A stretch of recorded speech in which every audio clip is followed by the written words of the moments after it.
E aí pessoal, beleza? Hoje no Minuto de Química a gente vai fazer o vídeo parte 6 de Química Básica. No caso, hoje a gente vai falar sobre os estados físicos da matéria. Basicamente a gente vai estar entendendo melhor como a gente tem a constituição da estrutura das coisas que nos cercam, né? Como a gente viu nos capítulos anteriores, nós podemos dividir tudo que nós conhecemos entre material e energético e tudo que é material tem um estado de organização. São esses estados físicos, beleza? Então, primeira coisa, vamos dar uma olhadinha aqui. O que é o estado físico, para começo de história, né?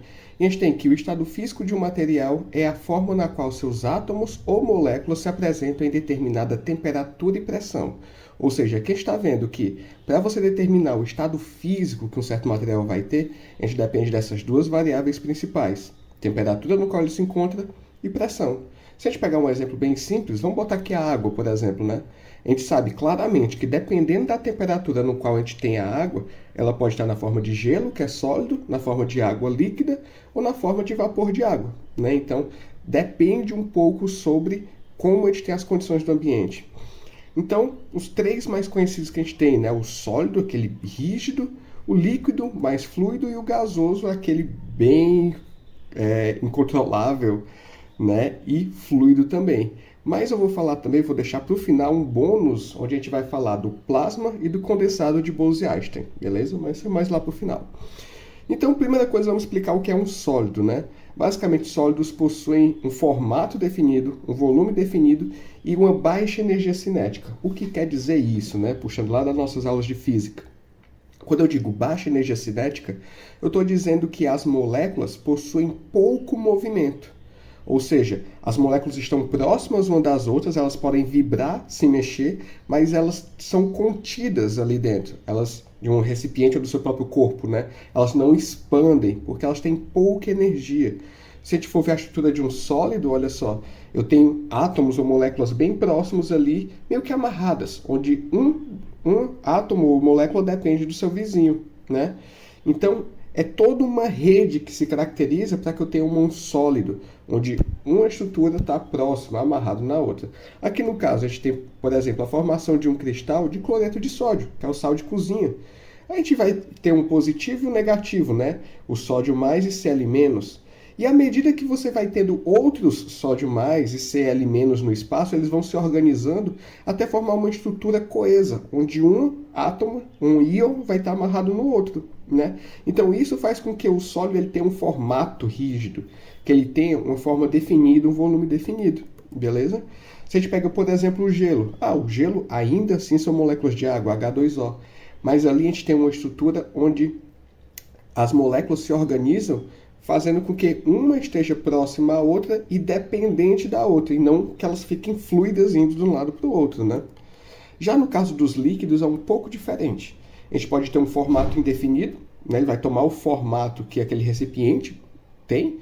O volume dele vai ser definido porque ele tem uma certa barreira máxima, né, que depende da quantidade de matéria, e a energia cinética intermediária, ou seja, as moléculas ali vão estar se mexendo com uma velocidade média, né, de tal modo que ele não consegue se expandir ao ponto de ocupar todo o espaço de um recipiente, ter um volume que ocupa tudo, mas também ela não é tão rígida.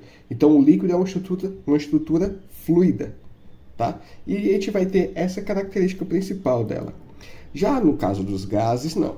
A gente tem ali um formato indefinido, um volume definido e uma elevada energia cinética, ou seja, as moléculas estão aqui viajando no espaço loucamente, né? Porque essa energia dela tá grande. Então a gente vai ver que os gases eles vão ter essa característica de se expandir ou até mesmo de se comprimir, porque eu vou ter moléculas muito espaçadas uma das outras, né? Então a gente pode ver que se eu prendo um gás dentro de um recipiente, eu vou ter esse movimento aleatório, espontâneo e rápido, por assim dizer, porque a energia cinética está bem elevada, né? Então, eu tenho esse movimento caótico que torna o gás com suas características, de ser praticamente intangível, por assim dizer, né?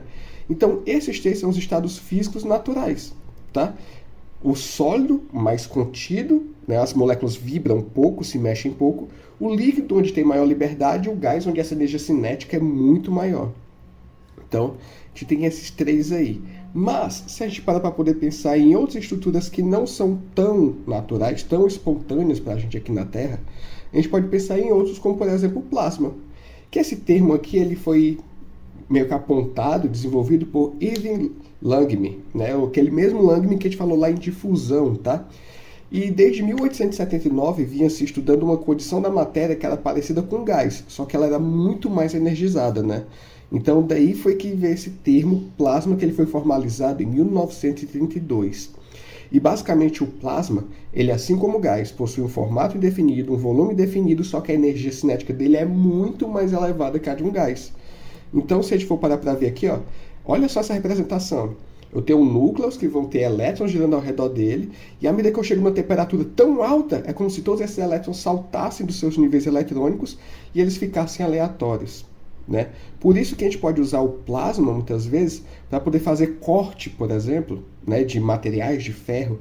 A gente consegue usar essa luz, esse gás, para interagir com a matéria diretamente, porque ali você vai ter uma grande nuvem direcionada de íons, e isso dá para você uma estrutura, uma potencialidade de interação muito grande, já que essa energia cinética dele é muito alta, né? Então, onde é que a gente vai ver o plasma, se não é tão comum aqui? Ó, fora do ambiente terrestre, esse é o estado natural que é muito comum de ser observado, como, por exemplo, nas rajadas solares, nas estrelas. O que a gente vê ali nada mais é do que plasma. É aquela luz daquela explosão que aconteceu há vários e vários e vários anos atrás, né? Ou no caso do Sol, que está mais perto há alguns minutos atrás, aproximadamente 8 minutos, mas é uma forma gasosa extremamente energética que a gente consegue ver, e ela é representada em forma de energia praticamente, né? Aqui a gente conseguiu já dar funcionalidade para o plasma. Uma das, né, estruturas que a gente usa ele é a TV de plasma. Hoje em dia não é mais tão comum, né, mas há um tempo atrás era muito comum nós termos TV de plasmas, que era basicamente cilindros de gás que eram superaquecidos, conseguiam emitir luz em determinadas cores. E aí você tinha uma TV, né? E outra estrutura, outro estado da matéria que também a gente pode citar aqui é o condensado de Bose-Einstein, né? Ele foi citado por Carl Wilhelm e Eric Cornell, que eles ganharam o prêmio Nobel em 2001 por seus estudos, né? Na verdade, eles basicamente resfriaram a amostra de rubídio, que é um metal alcalino, até um ponto que a energia das moléculas fosse quase zero, ou seja, até o ponto que elas praticamente não se mexessem mais. E ali eles viram uma estrutura que foi chamada de condensado de Bose-Einstein. No caso, possui um formato definido, um volume definido, assim como os sólidos, tá? Só que a energia cinética é muito próxima de zero, bem menor que a do sólido em si. Então você vê que é como se basicamente os átomos que constituem aquela matéria, eles ficassem cada vez mais próximos, até que eles tivessem um comportamento único, né? Então, das características do condensado de Bose-Einstein, a gente vai ver que ele se comporta como um superfluido, né? Que é um fluido sem viscosidade, de alta condutividade elétrica. E aqui é para a gente poder ver o efeito, ó, da temperatura sobre a energia desses átomos. A gente vai baixando tanto essa energia que chega um momento que eles se condensam e se comportam, ao invés de ser como um conjunto de átomos, como se fosse um superátomo, por assim dizer, né? Como se todos eles se comportassem como uma única só estrutura. E aí vai dar para a gente outras aplicabilidades, outras situações no qual a gente não está tão acostumado, né? Tanto é que o condensado de Bose-Einstein ele é muito estudado hoje para a gente entender fenômenos astronômicos, né? Fenômenos de criação de buraco negro, explosões estelares e assim por diante, tá? Então, pessoal, por hoje é isso. Qualquer dúvida ou pergunta, vocês podem botar aí pelos comentários, tá bom? E até o próximo vídeo.